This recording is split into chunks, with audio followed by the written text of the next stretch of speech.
Hello and welcome to the second live event of the MOOC EmpowerED Educators Becoming Pedagogical Mentors for EdTech Co-Design. My name is Isabel and I will be the moderator in today's session. With me, we have also Jelena and Elisavet, the coordinators of this MOOC that are behind the session, helping with everything. It's great to have so many of you joining us alive in this MOOC.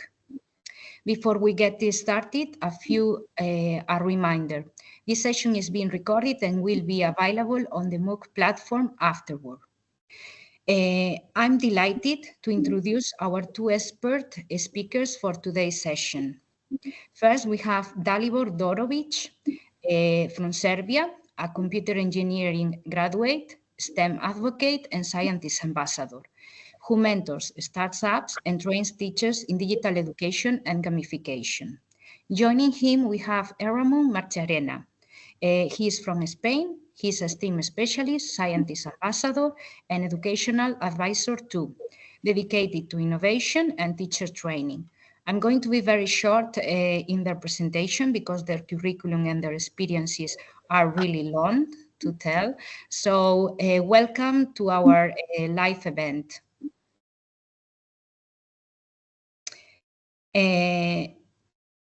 Now, today's discussion is framed around the EmpowerED guidelines, which support teachers in becoming pedagogical mentors, who collaborate with EdTech companies from the early stages of product development.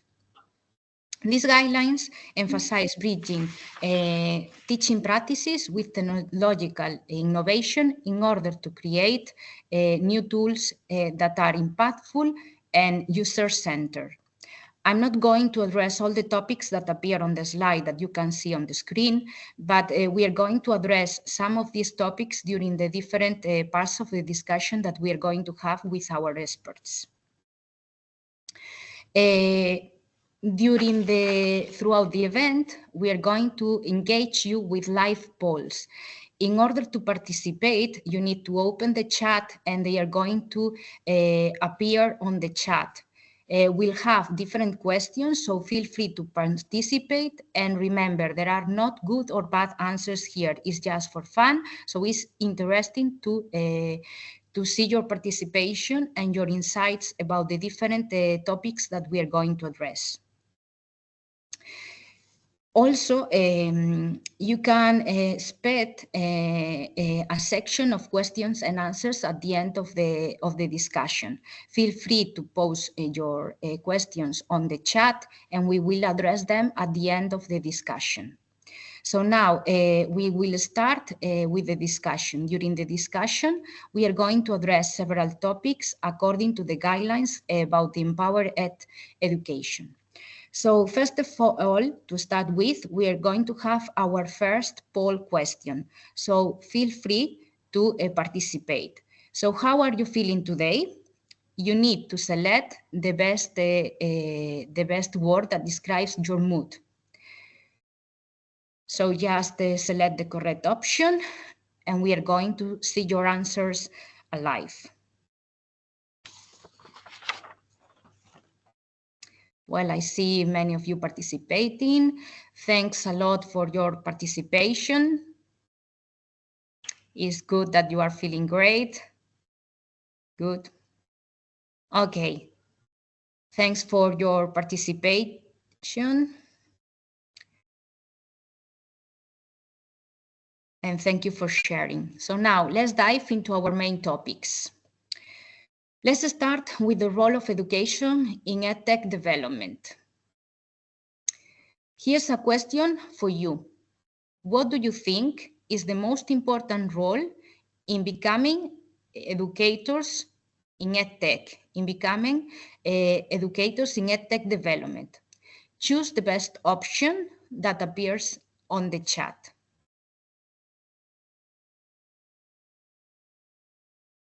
Remember, not right or wrong answers. So thank you for your input. Now, Dalibor and Erramun. According to the guidelines, educators are essential in aligning EdTech tools with classroom needs, offering special feedback, and ensuring that tools are practical and innovative. Based on your experience, what role do educators play in shaping EdTech, and what impact have you seen from their contributions? So first we can start with Dalibor. Dalibor, your turn. Okay, thank you. Hello, everyone, and I want to start by greeting you all and congratulating you on choosing to participate in this MOOC. You've made a really great decision, and you're taking an important step forward. Erramun and I are here to support you and to encourage you and share our experience and insights from our roles as educational mentors over the past now almost 5 years across various startups and EdTech solutions.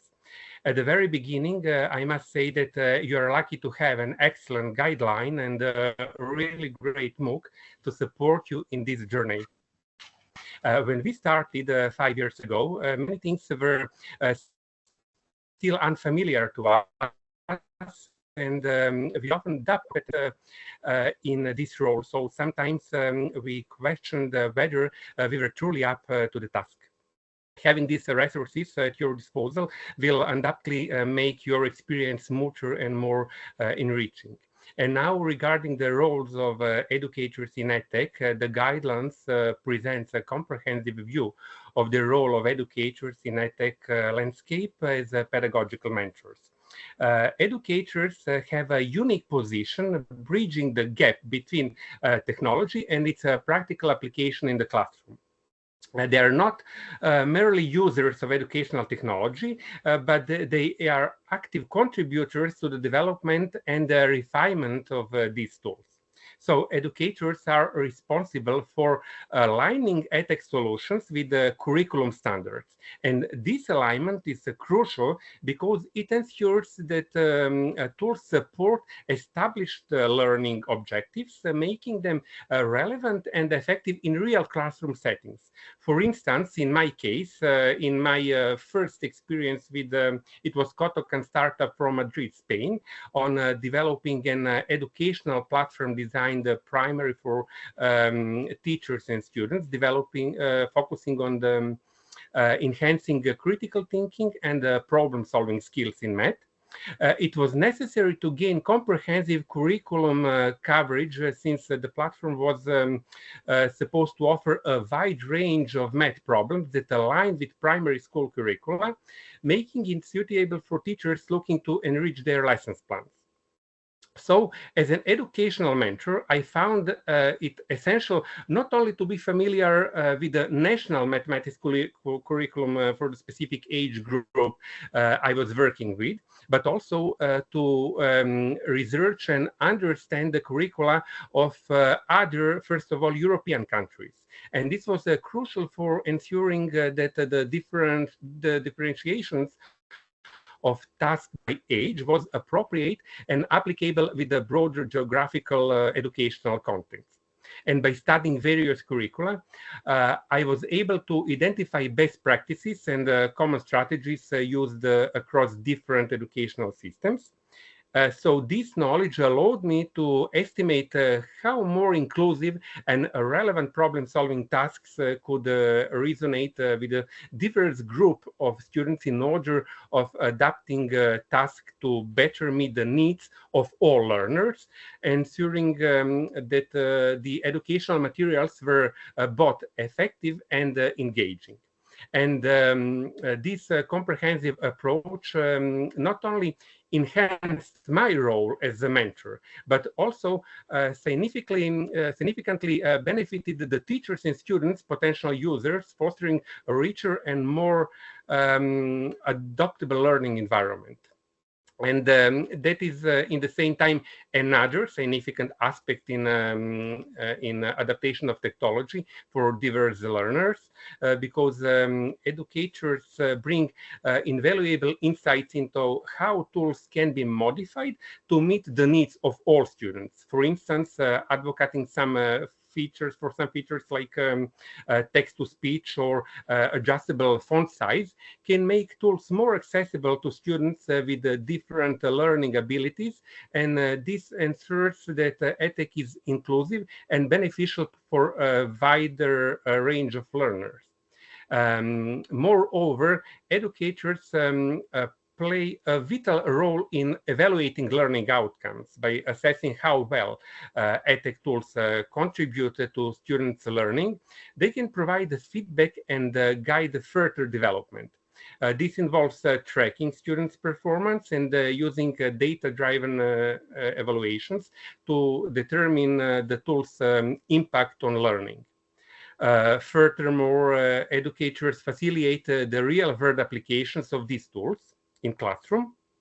And this means distinguishing the implementing projects that leverage EdTech features effectively, ensuring students can apply their knowledge in some meaningful ways. Moreover, I had to collaborate also with other stakeholders, such as the pedagogue who conducted some deep study on the impact of this technological solution on developing problem-solving skills of students. And as a result of that, I had to seriously review the report and revise the initially defined KPIs accordingly, because I found they are not set at the optimal way. And in my experience as a pedagogical mentor, I found collaboration with EdTech developers to be invaluable. I was able to provide real-time feedback based on classroom dynamics, and that significantly shaped the development of various tools within this solution. And this experience is not only enhanced my understanding of educational technology, but also fostered improvements in the tools' relevance and usability for students and for teachers, of course. Thank you for your insights. Please, can I hear from Erramun? Okay. Hello, everyone, and thank you very much for your kind invitation to participate here. Could you repeat the question, please, Isabel? Yes, of course. We are talking about the role of educators in EdTech according to the guidelines and your own experience. So what role do educators play in shaping EdTech, and what impact have you seen from their contributions? Okay, thank you. So talking about the guidelines, I would give as an example an operating room. So as anyone can understand, we cannot develop scientific advancement without taking into account the medical doctors and their knowledge about their patients. I mean, the teachers and the students. So I think that the guide describes very well, in the case of the role of the educators, that if you, as an educator, have a deep understanding in education, in pedagogy, in curriculum, and in classroom dynamics, you will be essential to develop any kind of instruments, and you will enhance the learning results. As the previous speaker said, we teachers are essential bridges between all those technologies and the real classroom. We connect the minds of the engineers, the designers, and so on with the classroom activities. And in my experience, it has been essential if we really pretend to create successful applications, successful IT materials, because we, the teachers, we participate during the development, during the assessment of evaluation, during the exploration phases, and any other works. Of course, for that, collaboration is essential, like the guide describes. And it helps providing high quality results.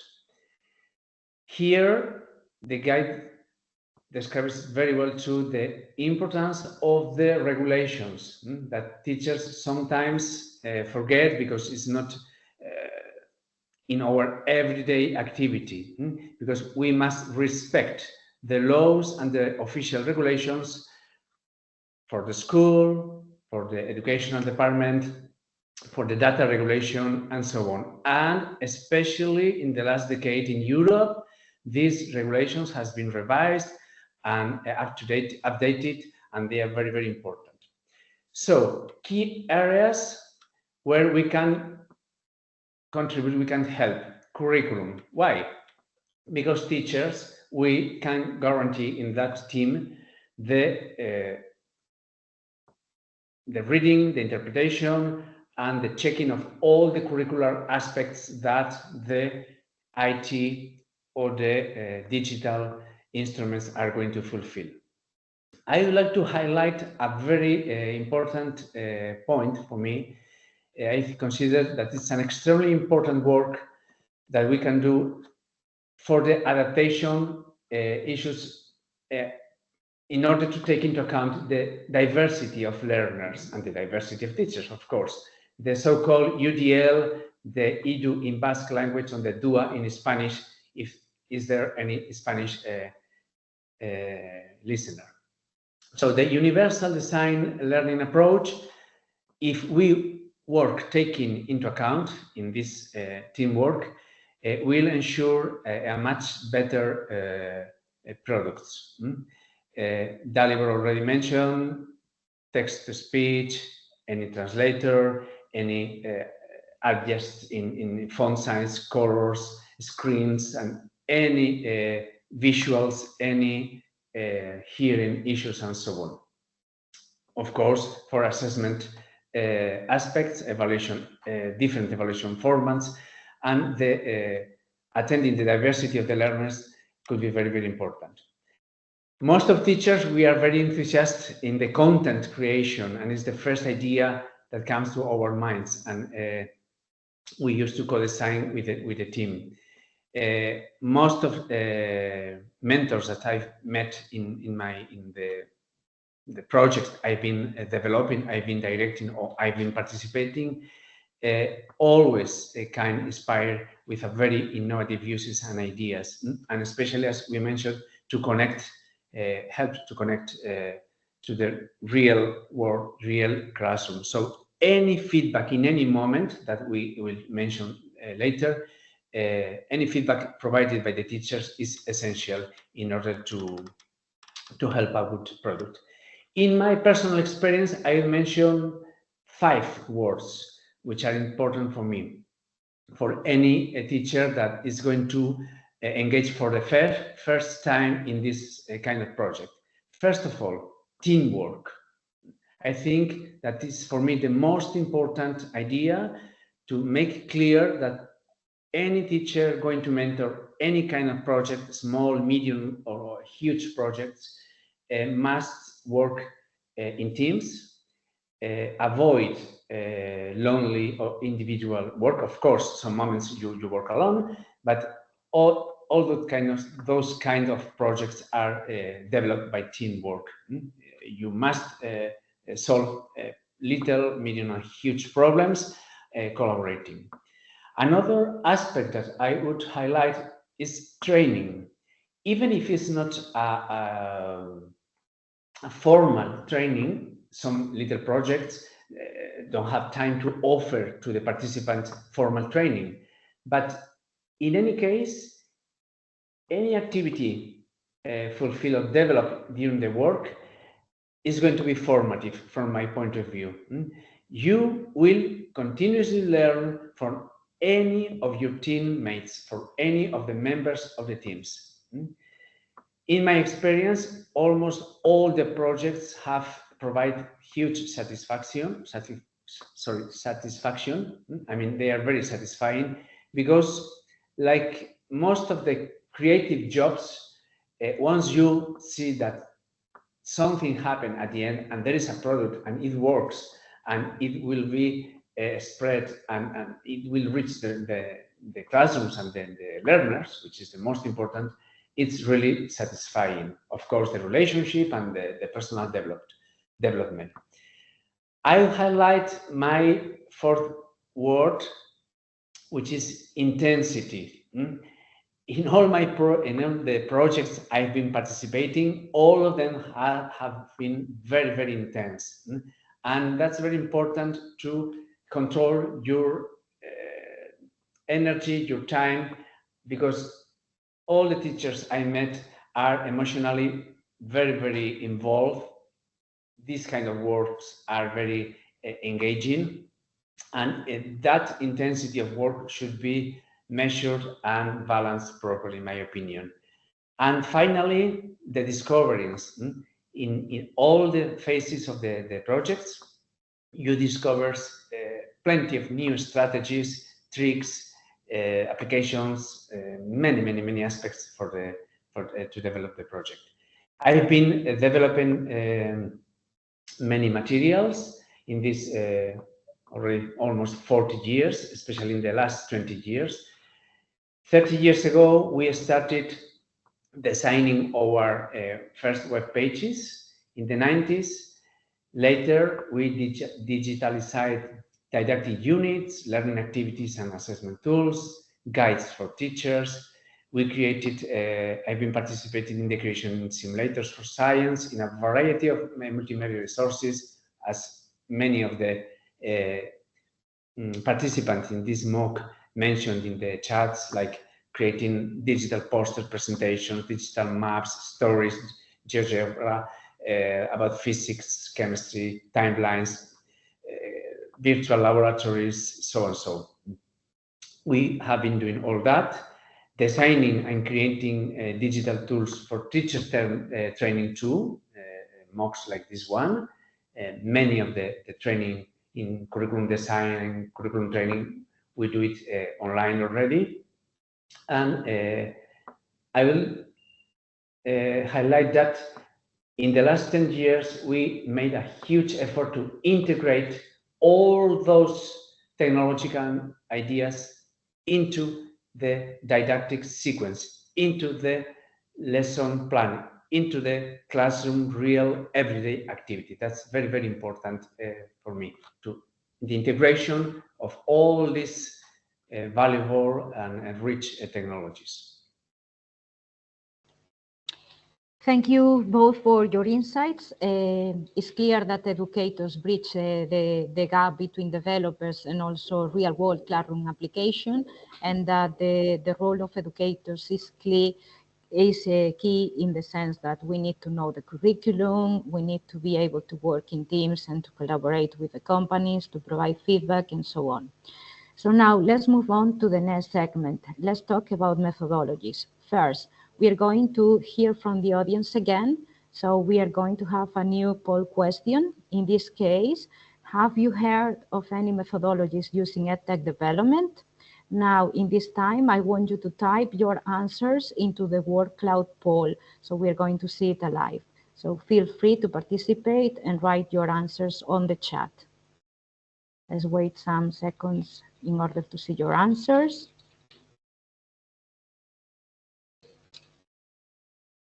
Come on, remember, no right or wrong answers here. Probably some of you have already heard about some methodologies because you read them on the MOOC platform on Module 2.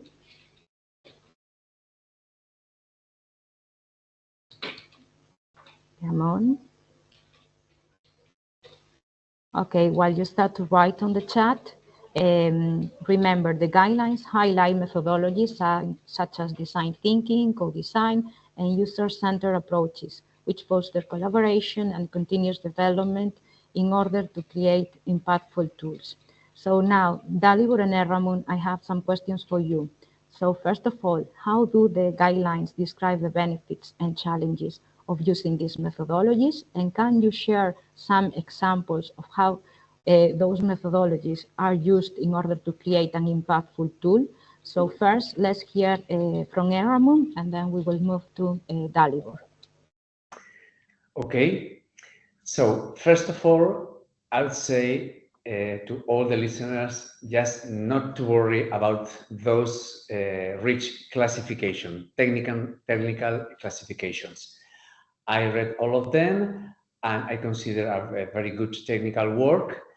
But in my opinion, they are mainly aspects, or it is a chapter for the management of the projects and the organization of those teams, the working teams that are going to contribute in those projects. And the directors, the leaders should take into account, or we usually take into account. I mean, these technical descriptions of this rich classification of the methodologies, usually you find them in an official report when you design the project before starting, before even creating the working team. I say that because I really don't remember any initiative in these 30 years where we started talking about those names in our first meeting, although the project could be organized or designed taking into account some of them.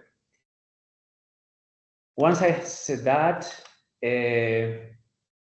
I said that for me it's difficult to classify a specific project in a very clear methodology. So the last point, which says that in some cases, or in most cases, a project can touch or can't use a variety of them, a combination of them. That's the feeling I have for most of the projects I've been developing, I've been working or collaborating in our Federation of Schools, Basque Schools, or even with foreigner institutions. For the first one, the Agile methodology, I will give an example, which we are developing right now, which consists on improving the digital guides for the teachers, the guidelines for the teachers, for the didactic units. We have been developing them for more than 20 years, I think. And right now, this year, in the last version, we designed a little chapter for one unit to digitalize the guideline for the teacher, for a secondary level for one school subject. Once we tested that in a very short sprint, couple of weeks, we met all together, we checked how the development goes, we test it, we review it, and we started with the next step. Again, with another a second unit, doing exactly the same work, but with the improvements. And like that, little by little, school subject by school subject, school level by school level, we are developing that in a very quick way in the last months. Testing is another chapter that appears in all the methodologies, and I consider that we should normally do in all the projects. I will mention a project that was led by the European Schoolnet note block with a couple of young students, graduates, that wanted to develop a scanning application using the smartphone for the universities, Spanish and European universities. So we organized all the testing procedures to improve this scanning app for universities. Co-design would be a second example. I think in the biggest project that we developed here in the Ikastolen Elkarte, in the Basque Federation, 10 years ago, more or less, 10, 15 years ago, it was the project ICASIS, like something like learning or system for learning, ICASIS in Basque.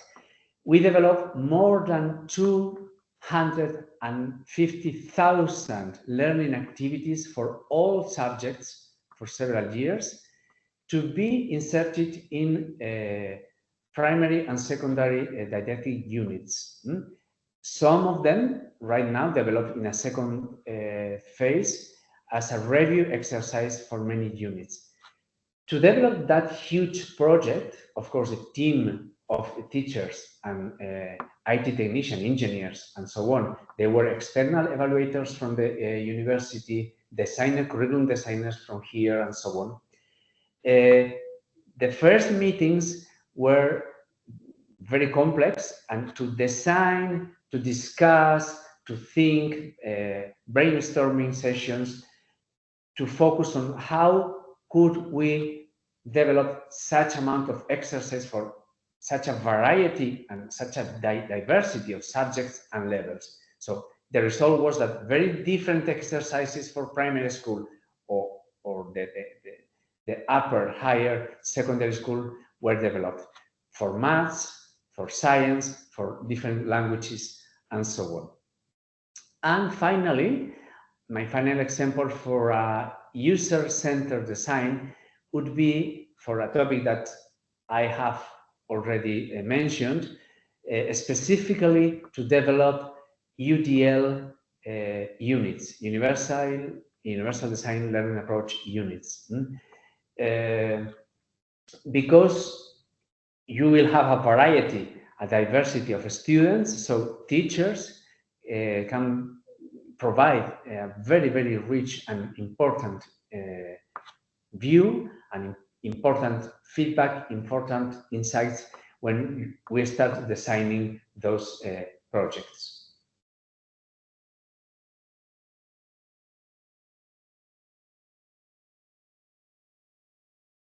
Isabel, we cannot hear you. The microphone is closed.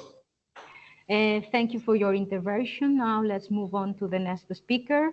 So Dalibor, can you share your experience and provide some examples of the use of these methodologies? Well, yes, I'm not going to explain these methodologies I'm going to concern on benefits and challenges of each of them.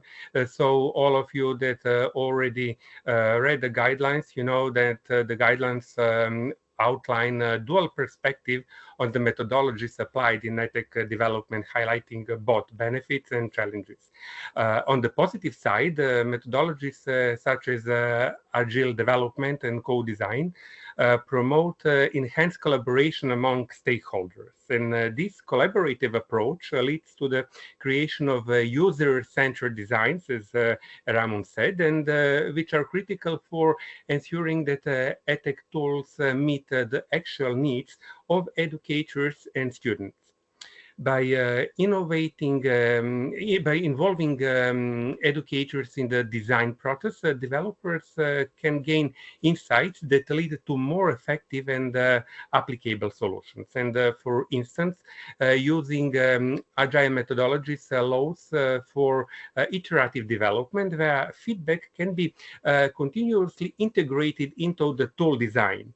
And the result in product are not only functional, but also aligned with the pedagogical practice that is going on in real time. So the continuous feedback loops ensures that tools involve basis of actual classroom experience. But however, there are notable challenges here. First of all, many educators feel overwhelmed by the pace of technological advancement. So with new tools and platforms emerging regularly, keeping up can be daunting in some way. So this can lead to a lack of confidence among educators who may feel that they don't have the necessary skills or knowledge to effectively engage with these technologies. And another challenge is a lack of time and support of educators who wish to take mentorship roles. And it's a real problem. Engaging deeply in the EdTech development process requires a significant investment of time and energy, which many educators may find difficult to commit to meet their existing responsibilities. For me, and personally, and somehow methodology I like the most, and I think it's the most comprehensive, is design thinking, because it's most appropriate human-centered approach in EdTech. Because it prioritizes the needs, experiences, challenges of learning and educators, and ensuring that technology serves as a meaningful tool for improvement education rather than just an add-on. Why I think design thinking stands out maybe the most popular EdTech development technology, because it's first of all, it's an empathy-driven approach. At the core of design thinking is empathy, deeply understanding the needs, the motivation, the pain points of students and teachers, and this approach prevents the development of technology and that is detached from real-world classroom challenges, and instead of fostering solutions that truly enhance learning experience. Then it is connected with this iterative problem solving, because education is complex and constantly evolving, requiring flexible and adaptive solutions. So design thinking embraces an iterative process, testing, refining, and improving EdTech tools based on the user's feedback. And this ensures that solutions remain relevant and effective over time. Then it encourages innovation and creativity rather than focusing on incremental improvements. Design thinking pushes for reimagining how learning happens, and it can help EdTech developers and educators also to create tools that foster personalized, engaging, and interactive learning experience. And it also focuses on real-world implementation, because many EdTech solutions fail. And that's the reason, because they don't align with the real classroom dynamics. And design thinking bridges this gap by involving teachers and students in design processing, and ensures that tools are practically easy to use and seamlessly integrate into existing educational framework. It also promotes inclusive and equitable solutions by centering on diverse learning needs, including those with disabilities or different learning styles and various levels of access to technology. Design thinking helps to create EdTech solutions that are inclusive and equitable, addressing barriers to learners rather than reinforcing them. And it encourages collaboration across stakeholders, because education involves multiple stakeholders, from teachers and students to policymakers and parents, and design thinking fosters at the very beginning collaboration among this group, leading to one holistic solution that works across different educational settings. And after all, it aligns with all 21st century skills, since design thinking itself promotes critical thinking, problem solving, creativity, and collaboration. It aligns with the skills that modern education seeks to develop in students. So by embedding this mindset into EdTech development, we create solutions that not only enhance learning, but also can model the kind of thinking students need for the future. And EdTech that is not grounded in these human needs at the beginning, it risks being ineffective or even disruptive. Design thinking ensures that technology enhances education by being empathetic, iterative, inclusive, and innovative, making in the most appropriate human-centered approach in the field.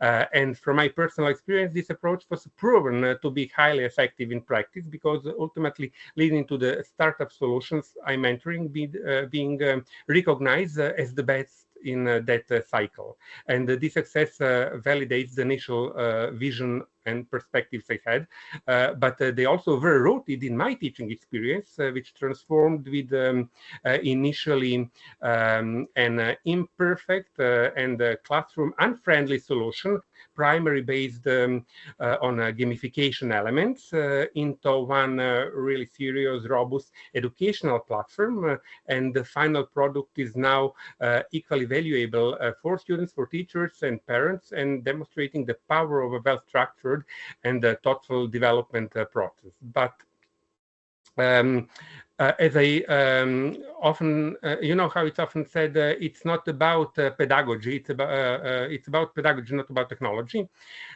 So the key question is whether and how technology will contribute to deeper and higher quality learning. Otherwise, there is no real reason why to use it. There is AMR or summer model. I like to use it. It provides an excellent framework for self-assessment on how technology is integrated into classroom and learning in general. If technology use remains at the lower level according to this model, such as substitution or augmentation, then its impact is minimal. But however, if it reaches the higher levels, such as modification and redefinition, where technology enables the creation of entirely new, innovative learning tasks that would be not possible otherwise without technology, then it takes on a whole new meaning. So this shift not only enhances learning quality, but also drives a transformation in educational paradigms. And I would finish with what Erramun started, that we have to be aware that I want to say that it's important to recognize that you don't have to strictly hold one single methodological approach. You know, a combination of approaches is perfectly valid. It's perfectly fine if it leads to more effective outcomes. When developing and implementing EdTech solutions, blending multiple approaches allows you to leverage these strengths and resulting in more efficient and more impactful solution. So this not only enhance collaboration, but it also contributes to the creation of more robust and user-friendly EdTech tools and environments. And in that sense, all stakeholders and final users will be more satisfied. Thank you very much. It's great to hear from your experience. And as you have mentioned, it's important to have a combination of all the methodologies in order to meet the expectations and to provide better tools for our students. Yes, I would like to add only, the guideline offers 6 well-explained and structured methodologies, but you can always find there are so many great YouTube videos explaining all these methodologies, especially design thinking. So I think there is a link in the MOOC. And all participants will certainly find and explore it. Thanks, Dalibor. So for our final segment, let's hear from the audience again. So we'd like to know, as you can see on the chat, what is your biggest challenge in becoming an EdTech mentor? So choose from the poll options the one that you think is the most important in your case.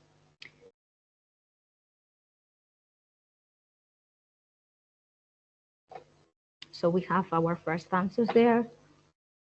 Thank you for your honesty. These challenges, in fact, are very common.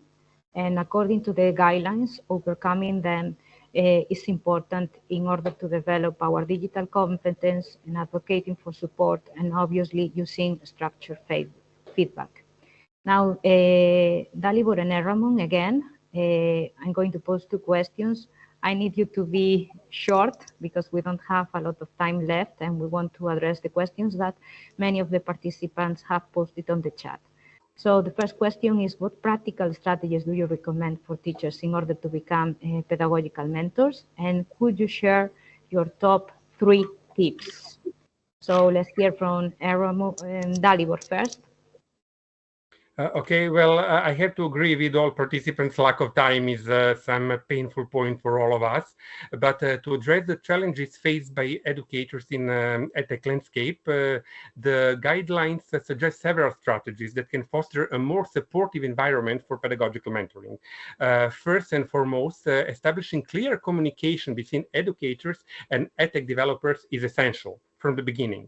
Setting expectations early on can help both parties to understand their roles and responsibilities, and this clarity can mitigate misunderstanding and ensure the feedback is constructive and actionable.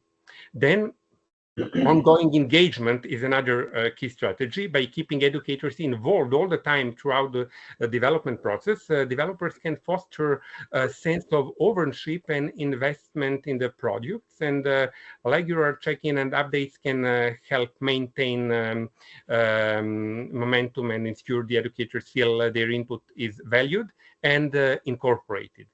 So building this mutual trust is equally important. A collaborative environment where educators feel safe to provide honest feedback and encourages a culture of continuous improvement. When educators know their opinions will be respected and acted upon it, they are most likely to engage deeply and invest time in the mentorship process. You know, if they feel that they are recognized and that there is some action after their observing and their evaluation. And additionally, professional development opportunities can be offered to educators to enhance their technological skills. Providing trainings on new tools and methodologies can empower educators, making them feel more comfortable and confident in their roles of mentors. And should I give now some 3 tips or after Erramun? Yeah, you can give us your 3 tips. Very short, please. Okay. Well, for all of you looking to start mentoring EdTech companies, I have 3 key tips that can help you navigate this journey effectively. First of all, start small, with small steps. Begin with pilot projects or small-scale collaboration with EdTech developers, and this allows you to gradually familiarize yourself with the development process without feeling overwhelmed. It also provides an opportunity to build confidence in your feedback and insights. Then the second one would be network actively, connect with other educators and professionals in the EdTech field, join forums, attending workshops, and participating in webinars, such as this one is, because it can expose you to diverse perspectives and experience. And networking can also lead to collaborative opportunities, enhancing your influence in the EdTech landscape. And the last but not least, stay informed. Continuously seek to expand your knowledge of both educational technology and pedagogy. And keeping up with the latest trends, researches, and tools will make your feedback more relevant and impactful. This ongoing learning process is essential for ensuring that you can provide valuable insights and that will shape the development of effective EdTech solution. I mean, it's not easy, it's time demanding, but it's really a right thing. And by embracing these strategies and understanding your role and responsibilities as an educational mentor, outlined in the guidelines, you can play really a transformative role in the EdTech ecosystem, ultimately leading to improved educational outcomes for students. Thanks again. Time for Erramun's intervention. So again, what practical strategies do you recommend and your 3 top tips? Okay, challenges, many challenges. As the guide mentions, all of us, even if we are not mentors, being simple teachers, all of us, we are overwhelmed by technology. In any instance, in any situation, we learn about new applications and new tools. So I think that the guides presents properly how to solve it, focusing on mastering a very few and the only essential tools to develop the work you are going to do, even if you are going to teach, even if you are going to present something, or you are going to participate as a mentor. So all of us, we know that there are thousands, millions of applications, but you will need very few ones.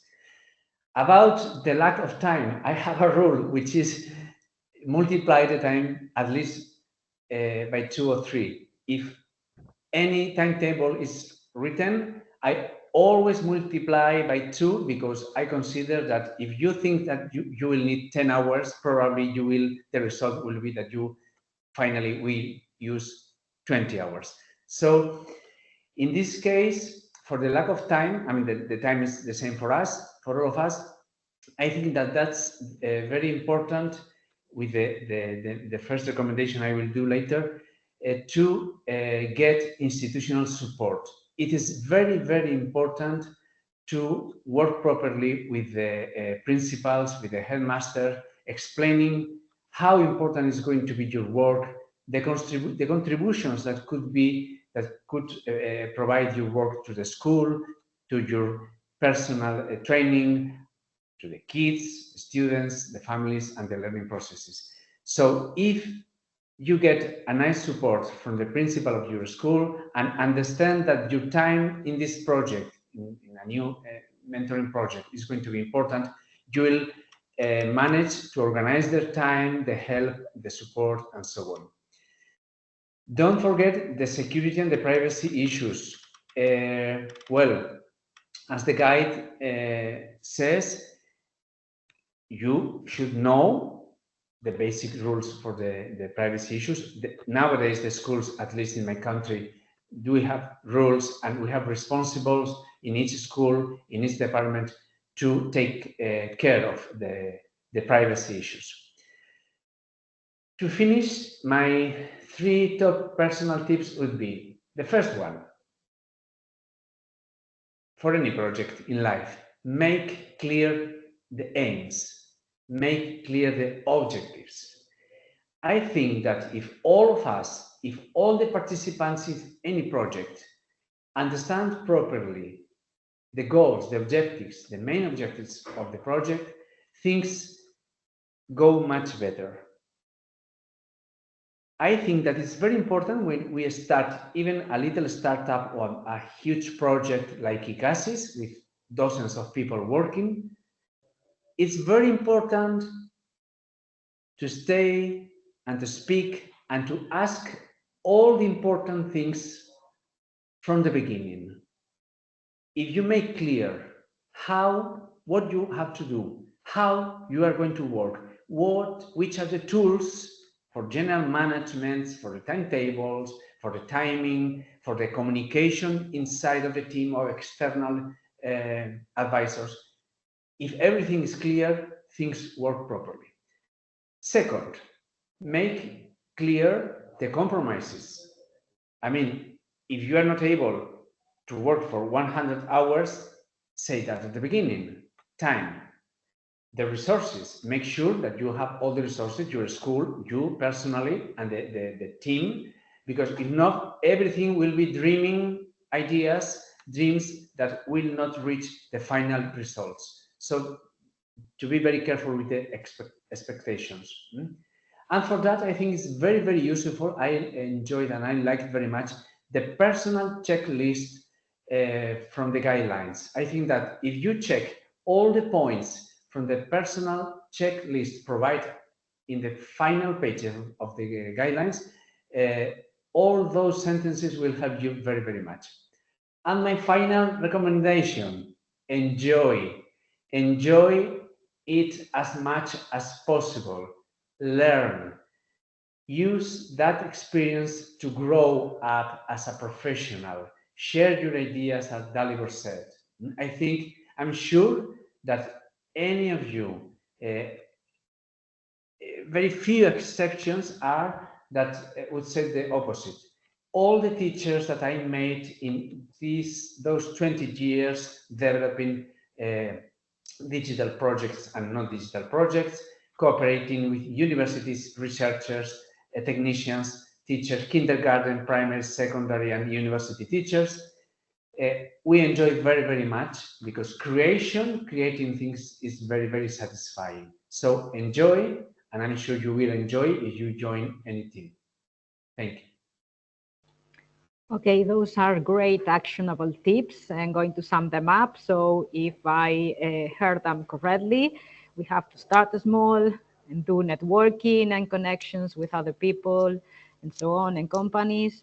Have clear goals, compromise with the companies. Also use the personal checklist that we have on the MOOC platform, and finally enjoy the process. So now it's time to address the questions that you have posted on the chat. So let's start with the first one that we had there. So how are pedagogical mentors chosen?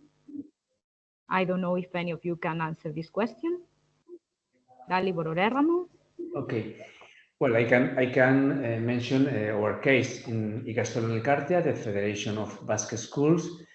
Depends very much on the nature of the projects, but the main project, which are curriculum projects, didactic units, and so on, we publish general calls for the schools with several conditions. Let's say, right now, the last team, we started developing materials for primary levels in all subjects. So internet via headmasters meetings and public communications channels, we do the calls.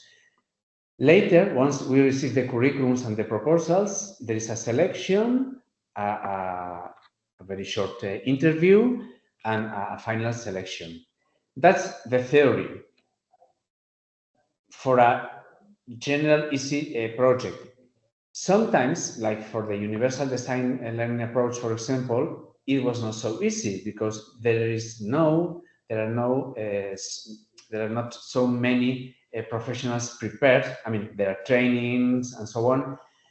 So there are people prepared for the attention of the diversity, but maybe not very prepared to work in the digital world, or not very motivated. So you have to publish the call and maybe telephone the schools and ask the headmasters, do you have any very motivated, very well prepared teacher? Go there, do an interview, a personal interview, and try to convince her or him. I don't know, Erramun, if you want to, if you want to add something else, and if not, we give the floor to Dalibor. Dalibor?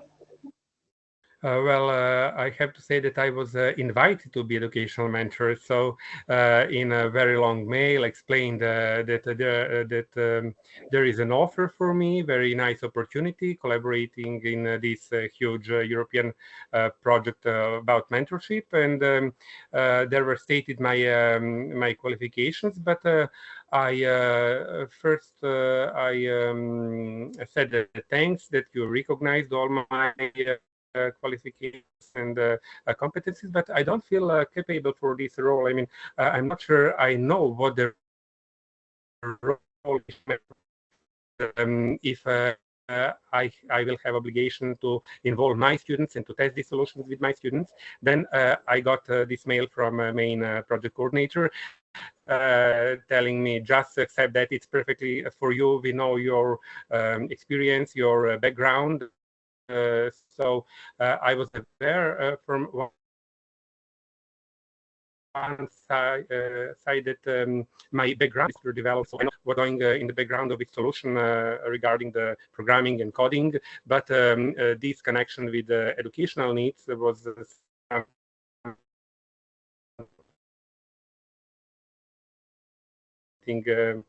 new for me. I had no previous. So I just want to encourage you and tell you, don't be suspicious and having some lack of self-confidence, you are probably capable to do more things than you believe that you can. Just try. After all, you have now great support led by this guideline and this MOOC. And if I may add something, sorry to jump in the conversation. Dalibor Erramun mentioned networking is important as well. So there might be calls out there for pedagogical mentors. There might be invitations for you. You can also join the EmpowerED community. We have shared the links with you so that you can see in the future what's out there on this. And because we are running out of time, I'm also going to contribute a bit the other questions, but because I also think that are relevant to the content of the course in general. So we have a question, how many teachers have to evaluate a new tool before it's used in education? Dalibor, Erramun, correct me if I'm wrong. When an EdTech developer starts creating a new tool, well, it's depending on the solution, you know. Exactly, and they also need what is already planned. I mean, if you have some of KPIs or deliverables that 50 teachers will implement that solution in your class, in their classroom, and give feedback, or 500 students in 5 European countries, then that's okay. I mean, it's individual and depend on its solution. Exactly, and we should not forget that behind the development of a new tool, there's a whole team over there, not only pedagogical mentors, we are also talking about researchers, business mentors, and so on. And all these things are not set only by you. You can advise the EdTech developer, but there is also a research team that will say, okay, based on research, we can have this number of teachers testing the tool and so on. There was a question for Erramun, if you can share links to the materials of projects that you mentioned. Erramun, it was part of Impact EdTech? Yes, with Impact 2, EdTech 2, I will say. If you can add a few links in the chat. Yes, this is the main page. Okay, just for your information. The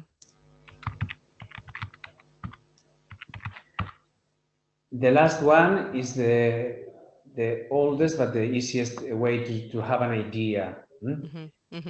I agree very much with Dalibor in the last question. We have little project that we have been testing in only one school with very few teachers, and the ICASIS project that was tested with hundreds of teachers and schools in almost all of our schools. The federated schools are 115 schools.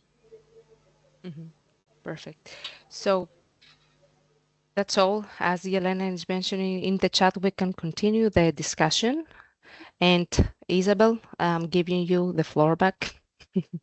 Thanks. Before we go, a quick look at what's next. So don't forget to check the MOOC platform, because remember, on the 3rd of March, we have the last upcoming module. And in that one, you will have to submit your reflective portfolio and do the peer assessment. So save the date, don't forget it. And remember, you can continue developing your reflective portfolio and even applying what you have learned today. So remember, stay engaged, and I hope you continue with this good work that you have done so far.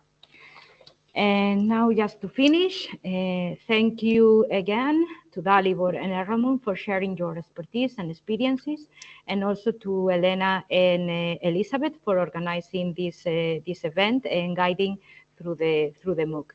Thank you all for joining us. Have a great day, and see you next time. Thank you very much. It's a pleasure.